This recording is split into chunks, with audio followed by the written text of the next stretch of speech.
Hi guys! Welcome back to my channel, Rich Life at 60. Yung topic namong yeni about yaking childhood implants.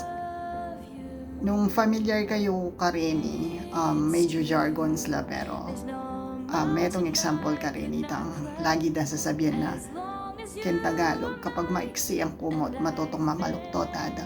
Itang pachewe karanas kang kasakitan or problema or patsela kang pera, sasabihan daw na magtiis na kamo nung makananuya mo.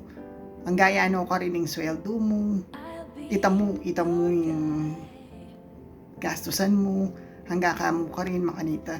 So ima ko tatandanan ko yung sinabi na dati na hindi ko bisa maging milyonaryo kasi ako balong bilangan.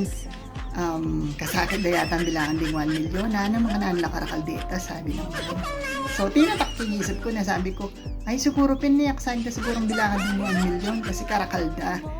As a child, syempre ayisip mo naman ito na karakalda naman ding 1 milyon.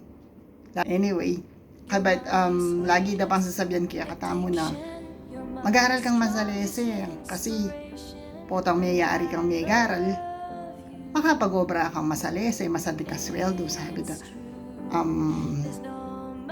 Apin deta rin example dito ang childhood implants.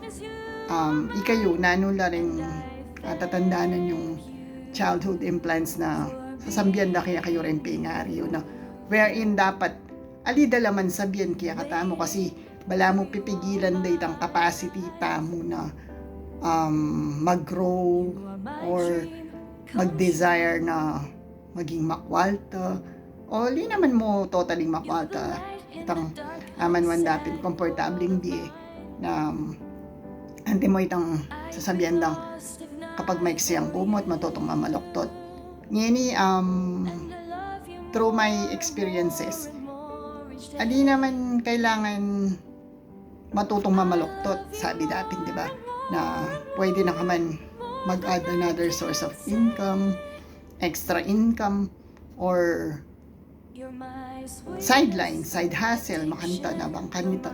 Mag-adapt ya kitang pangangailangan mo na instead na mamaluktot ka, pwede kang mag-stretch, enjoy mo masalisi itang kailangan mo pang, buri mo pang gawan, makanita, di ba? Also, itang manuandang mag-aral kang masalese, bang kanita makapag-obra ka. O nung ka ala kang capacity or yung parents mo, dakag yung pag-aral. Or, di ba di nga aliwa, sasabihan da, na nung may aral ka kang public school, mas lesser itang chance mo na manakit kang masanting obra. Unless, honor student ka, or maybe at ikang backer, bakit makapalug ka king masanting na obra, di ba? So, ngeni, di ba, lagi da sasabihan ngeni ka social media, diploma or diskarte. Siguro pwedeng both na nung atikang diploma, nasa atikang diskarte, mas masagli ang i-achieve itang rich life na ang puri mo pangarapan mo, di ba? And at the same time, nung naman ala kang capacity or yung parents mo ala lang means baka makapag-aral ka tingaliwa, di ba, mag-working student lo, even king private school or tingaliwa naman nung hindi lang makanta ka brainy, pwede naman maging varsity ka, baka mumilob ka king private school na mas masanting yung